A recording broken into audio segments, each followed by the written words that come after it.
I've tried to do this video a handful of times, but it's been a bad couple of days, and I just keep getting angry and having to shut off the recorder and start over.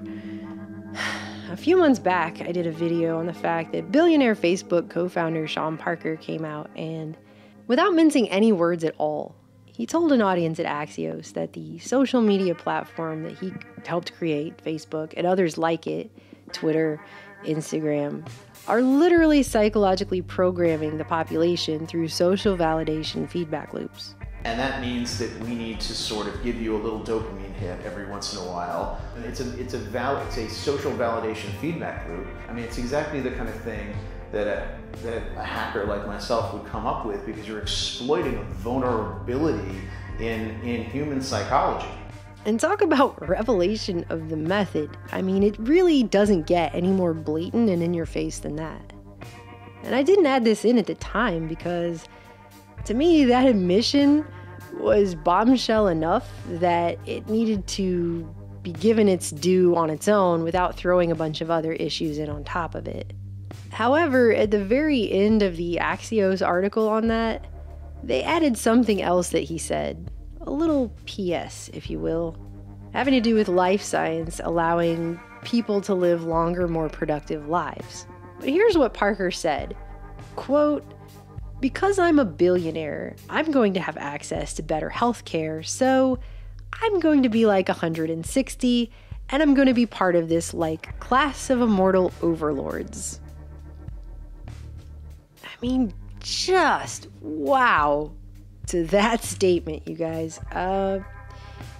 You know how they do in the dictionary when they put a word and then they put a sentence as an example of that word? If you were going to put a sentence in as an example of what arrogance is, this is perfect right here. This should be in there under arrogance, because this is the most arrogant thing I've ever heard a person say with a straight face in front of other people. So that's what the real wealth gap is. It's not the superficial wealth. It's the ultimate logical conclusion of that wealth in relation to the steering of scientific research and technological progress, and the fact that by having so much money, people like Parker, who, by the way, at age 38, just so happens to be the founder and chair of the Parker Institute for Cancer Immunotherapy. I just can't imagine why. These people are saying that through technology, they will be able to live twice as long as everyone else, twice as long as the average pleb, referring to himself as joining a class of immortal overlords. I mean, just the first part I can't get over. Because I'm a billionaire, I'm going to have access to better healthcare. So, I mean, every time I see that, I think about every person I know who's been damaged by the completely abhorrent, quote-unquote, healthcare system in this country. Because it obviously doesn't work this way for billionaires, but for the average person, it's impossible to really afford it. And even if you can afford it, what you end up affording is them filling you full of chemicals that do more damage than anything and ripping things out of you as a way of curing your diseases. I mean, it's sick. It's really sick, twisted. The allopathic medicine system is sick and twisted, but that's not even the point. The point is, here's this billionaire sitting up there going, well, because I'm a billionaire, I can afford better healthcare than the rest. I mean, when I see this, and after watching the other clip of him talking, I actually feel like he said it something more like, because I'm a billionaire, I'm going to have access to better healthcare, so I'm going to be like 160, and I'm going to be part of this like class of immortal overlords. It's probably something more like that. And of course, by the very use of the term overlords, I guess they'll be lording over the rest of us. I guess that's what he's saying. And nowhere in the media, you guys, nowhere at all did anyone even bat an editorial eyelash at that statement. Then in brackets, you have laughter, because I guess the people there were like, oh, that's so funny, he's going to be living longer and be our overlord. I mean, I don't know why they would even think that's funny. I mean, you want to hope when you see laughter in brackets like that. What happened actually was those people were sitting out in the audience and they were so uncomfortable by what he said, they had the nervous laughter These guys are coming out everywhere right now, these panels and these speaking events, and they're just admitting eye-popping, jaw-dropping things to people. It literally is a point now where I think we have created tools that are ripping apart the social fabric of how society works. But everybody else has to soul search a little bit more about what you're willing to do, because your behaviors, you don't realize it, but you are being programmed. And people always just laugh like it's hilarious. You're probably the most likely to fall for it. Because you were checkboxing your whole life. Like, it's just a funny joke. And the thing of it is these guys aren't joking.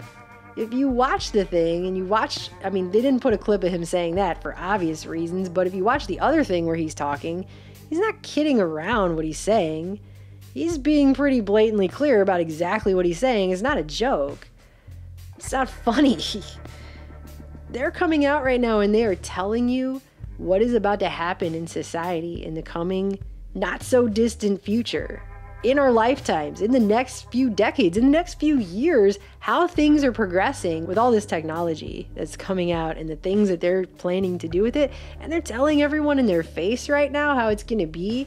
And people either don't get it at all, or they're just unwilling to really look behind the curtain of Oz, or I'm not sure. And I get it. When people think of Silicon Valley, they think, of course, of all this tech in terms of computers and hardware and software and this idea, this nebulous idea of computer stuff, right?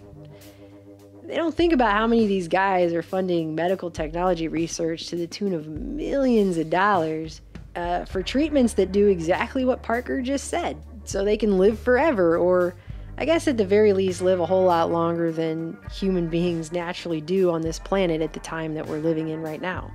Ambrosia, a Bay Area startup apparently named after the food of the Greek and Roman gods, is currently injecting the blood of young people into wealthy older venture capitalists to reverse aging, apparently as a scientific study. But tell me what kind of scientific study you have ever heard of in your life where the participants pay $8,000 a pop to be in it, and it's not randomized at all, and there's no control group to verify the results against.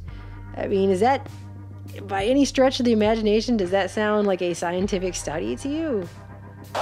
It sounds like a high-tech version of vampirism, with the modern-day veneer of medical offices and official titles like scientific study.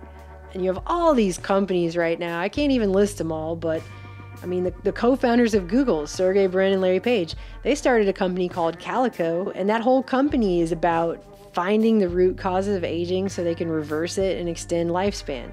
And everything they're doing is, of course, being kept top secret. You have a company called Unity Biotechnology that's backed by PayPal's Peter Thiel and Amazon's Jeff Bezos, and they're developing drugs that actually target and destroy certain types of cells that are associated with aging. So you have a lot of these companies, like a lot of them, that are coming out. And then on the other side of the spectrum, you have people like Silicon Valley's Sam Altman. He's another Bilderberg attendee and co-chairman of OpenAI. He's also the president of Y Combinator, which is the UBI company we talked about in our short film Obsolete. Well, he was in the news back in March because he joined with a startup company called Nectome, founded by two MIT AI researchers, so that he can be put on a waiting list to be killed, I'm assuming at the end of his life, and have his entire brain preserved in such a manner that they can upload the entire contents of it onto a computer so his consciousness can live on after he dies. Altman told the MIT Technology Review, quote, "I assume my brain will be uploaded to the cloud."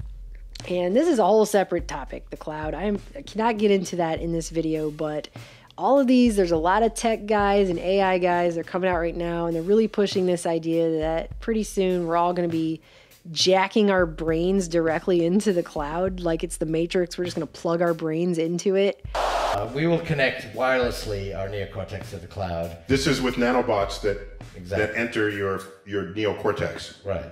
And I just have to tell you guys that every time I hear one of these guys say something like that, because they're saying this is the next thing that's going to be happening in the next decade or so, or a couple decades, and maybe sooner, depends who you ask, but a nightmarish menagerie of every hive mind movie I've ever seen in my life just comes flashing forward to the front of my brain every time I hear them talk about it. The worms are in her brain. I'm not going to get into that right now, but I mean, this idea of using technology to transcend the human condition and become like a demigod, this is some age-old stuff we're talking about. None of this is new idea. This is not even remotely new at all. It just seems new to most people because we have all this technology right now, and it just seems all new and high-tech, but that is an age-old concept that we're talking about. That's a whole nother video too, but this whole thing, this whole system, it is just rife with eugenical underpinnings. I mean, just the first part of his statement, I'm a billionaire, so I can afford better healthcare than everyone else. I mean, what's the flip side of that? Everyone else can't, so they're gonna die way sooner than me. I mean, that's basically what that statement means. Clearly, these are technologies and treatments that are being created and rolled out and offered to a select few. I mean, I've mentioned before how in 2014, billionaire Bill Gates did an interview with Rolling Stone where he just came right out and said, innovation can really be your enemy if you're not careful, because we can't just make new medical technologies be available to everyone. I mean, this, like that, with that kind of attitude. And the reporter says something like, yeah, but when you get into that, you start hearing loaded phrases like death panels. Yes, reporter, you do start hearing those phrases because that's essentially what the man is saying. It's not a loaded phrase, it's just the truth. That's what he's essentially saying. We cannot offer medical technologies to everyone, and they might die younger or sooner or whatever because their life, it's just not the same value put on that life as a billionaire's life. That really is ultimately what's being said. I mean, the obvious takeaway is these things are made so outrageously expensive in the first place so that only certain people who are super rich can afford it.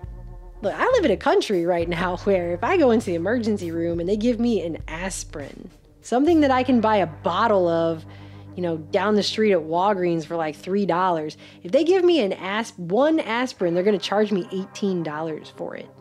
And you can't tell me, nobody can tell me that's not by design that we have that situation going on here.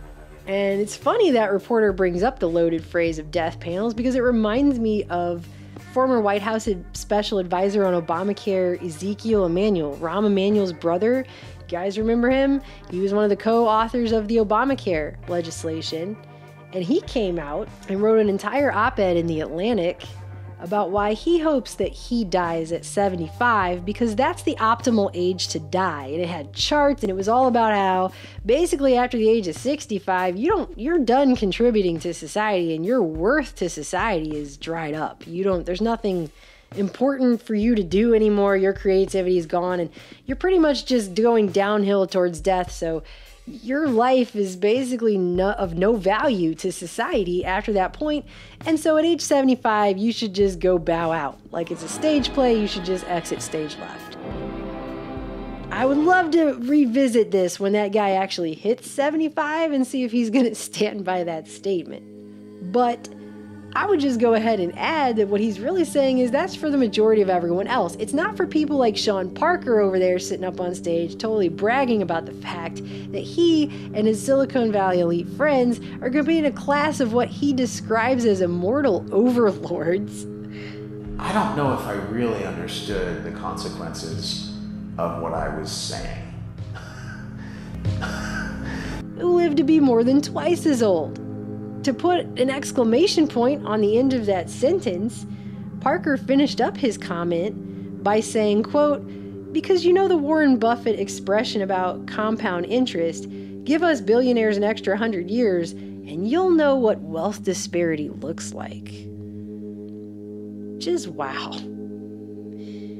Give us billionaires an extra 100 years and you'll know what wealth disparity looks like.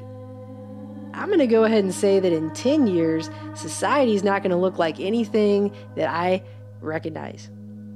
And again, when the media reports on the wealth gap, they do it in the most superficial, obvious possible way, and I think that is done on purpose so that people will not follow that out to its logical conclusion.